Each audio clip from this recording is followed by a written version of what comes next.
Hello, bachcho. So let's see this question. The question says a fair coin is tossed n times if the probability that the head occurs 6 times is equal to the probability that the head occurs 8 times.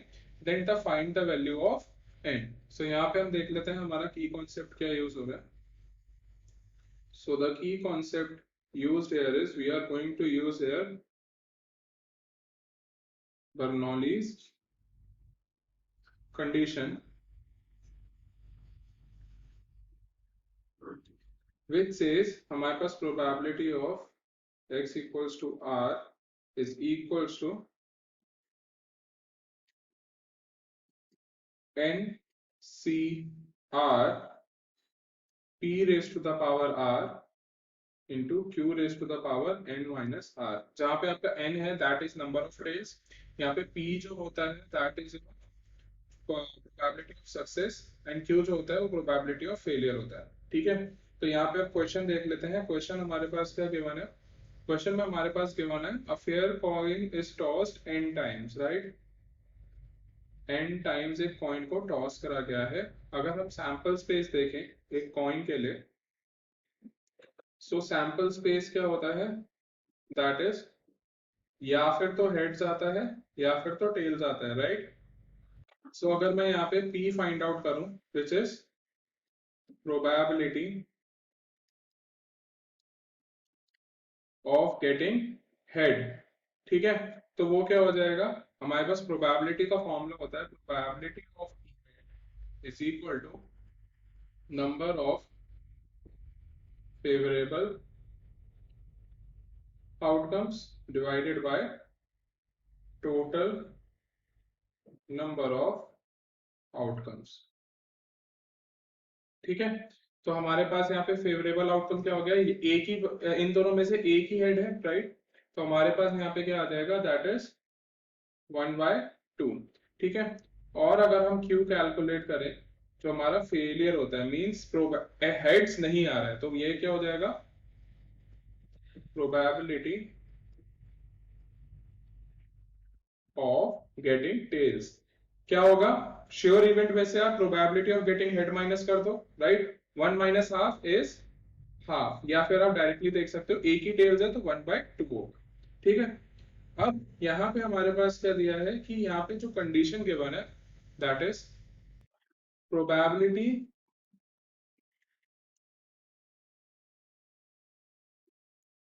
Of getting heads 6 times is equal to probability of getting heads 8 times. ठीक है, इसका मतलब क्या हो गया? हमारे पास क्या given है क्वेश्चन में? That is probability of r is equals to 6 is equal to probability of r is equals to 8. Formula हम यूज कर लेते हैं बर्नौलीज कंडीशन का. ठीक है, तो यहाँ पे हम देख लेते हैं हमारे पास क्या आएगा? n हमें जो फाइंड आउट करना है c, यहाँ पे r 6 हो जाएगा, राइट?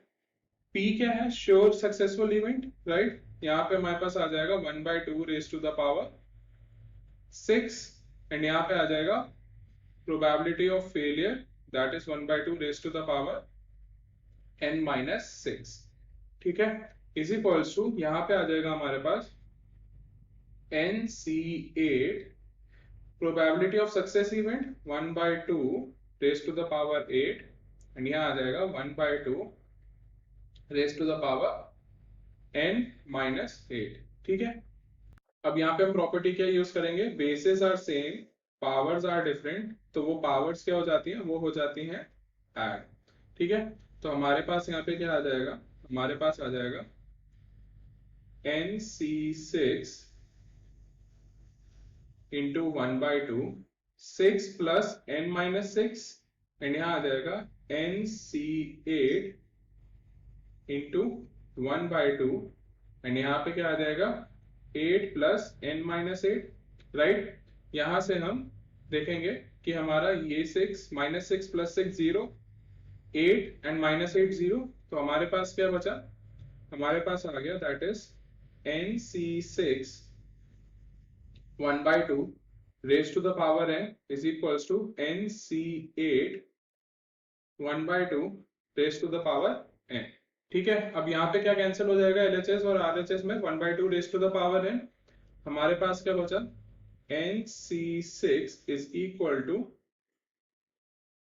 nc8, right. यहाँ पे कंडीशन क्या बन रही है, आप अगर कंडीशन देखो तो हमारे पास ये कंडीशन बन रही है nca is equal to ncb, जहां पे हमारे पास जो बाइनोमियल कोफिशिएंट है वो इक्वल है, राइट, n और n, राइट. तो यहाँ पे क्या हो जाएगा, यहाँ पे दो कंडीशन होती है. फर्स्ट कंडीशन हो सकती है या फिर a is equals to b हो.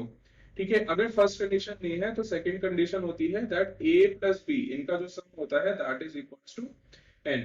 तो यहाँ पे आप देखोगे a और b, a क्या है 6, b है 8, तो b का तो नहीं है, तो हमारे पास कंडीशन क्या हो जाएगी, सेकंड कंडीशन हो जाएगी दैट इज n की जो वैल्यू होगी that will be equals to 6 plus 8, right. तो यहाँ से n क्या आ जाएगा, that is equals to 14, and हमें यही फाइंड आउट करना था. तो हमारे पास फाइनल स्टेटमेंट क्या हो जाएगी, therefore the coin is tossed 14 times. Okay, I hope you understood it well. Thank you and best of luck.